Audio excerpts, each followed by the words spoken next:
special grand jury investigating whether then-President Donald Trump and his allies illegally tried to overturn his defeat in the 2020 election in Georgia has wrapped up its work. The investigation is one of several that could result in criminal charges against the former president as he asks voters to return him to the White House come 2024.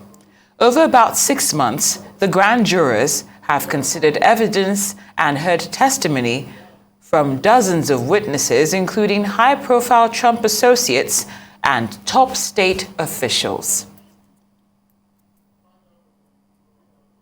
And to look at these stories in more detail, we can speak with Arise U.S. correspondent Eric Ham, who joins us from Washington. Eric, good to have you on Newsday.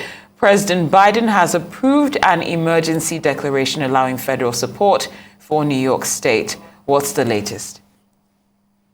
It's a pretty grim situation. In fact, we're now learning that more than 30 people have died from this storm that's been taking place. And the western part of New York has been especially hard hit. In fact, we're continuing to see the area try to dig out of this storm as a result of the record snow that's happened. In fact, the situation has gotten so bad that one major airline carrier has canceled nearly 70% of their flights over the last 48 hours, 70% of their flights. And so what we're seeing here are at airports across the country, people unable to fly, particularly the western part of New York. The area has been especially hard hit with this.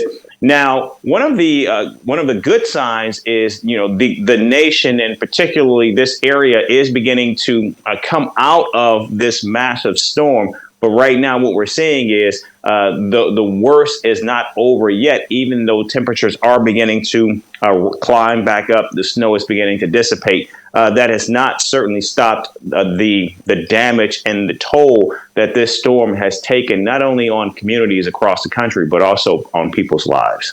Well, Eric, the New York governor, Kathy Hochul, is warning that the worst is yet to come. What more can you tell us based on updates you might have right now? Yeah, that's true. In fact, look, this is an area that is certainly no stranger to these types of storms. We have seen over and over record snowfalls. In fact, just earlier in the winter, the situation was so bad that they actually had to move a major sporting event from the area because people just were not able to get out. Now, we have heard the governor tell people to try to remain in place, that they do have emergency workers in the area, but even the emergency workers are having a very difficult time actually trying to maneuver about in the area. And so clearly what we're seeing here is when we're told that this is and was a once in a generation storm, that is certainly what this is shaped up to become. Well, Eric, the pictures we've been seeing show cars abandoned across highways, and we've even heard of people stuck in their vehicles. What advice are authorities giving?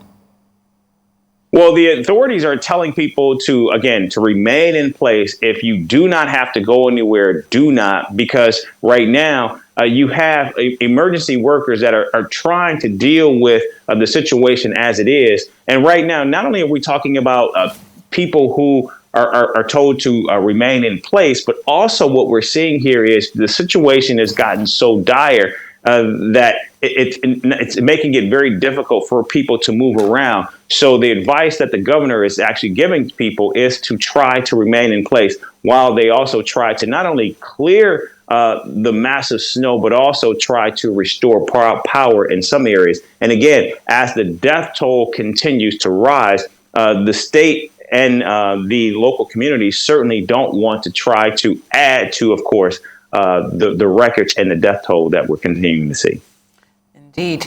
Well, in other news, Eric, a special grand jury investigating whether Donald Trump and his allies illegally tried to overturn his defeat in the 2020 election in Georgia has wrapped up their work. Can you fill us in on the latest? Yeah, this is actually something that many people have been watching for quite some time.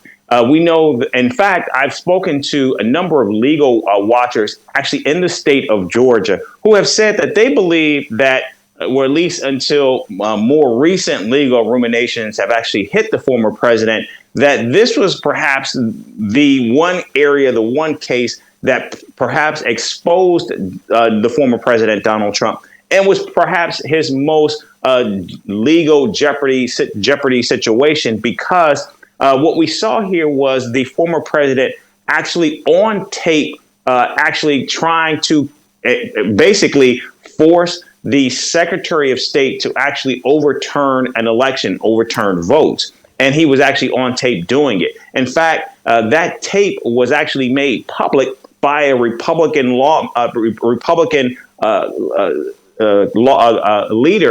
Brad Raffensperger, who actually just won re-election in the state. And so we know that the local county of district attorney, Fani Willis, had been investigating this case for quite some time. In fact, we know that she had fought very hard to get major supporters of the former president, including Republican Senator Lindsey Graham, to actually speak to this grand jury. And so now what we're seeing is, after more than 2 years, this investigation is finally wrapped up. And now we're waiting to see, actually, is there a recommendation for an indictment of the president? Now, to be clear, this is completely separate from, of course, the special prosecutor at the federal level that's investigating Donald Trump, as well as the New York case against Donald Trump. So there are multiple cases against the former president. But what this is this is a state case that does not allow for any type of pardon for the president. And so, of course, many are waiting to see what, in fact, the recommendations are from this investigation, as we know it's finally wrapped up. Well, it's wrapped up. That's one thing, Eric. But now I'm wondering, depending on how the pendulum swings, whether it will be in Donald Trump's favor or not, can you give us what possible outcomes could be, what this could mean for the presidential election come 2024, depending on which way the pendulum swings? Well, look, depending on what happens, perhaps the worst case scenario is we could see the former president actually go to trial in an actual criminal case. And that's what's important to note here. This is not a civil case where the president could be simply hit with a monetary fine.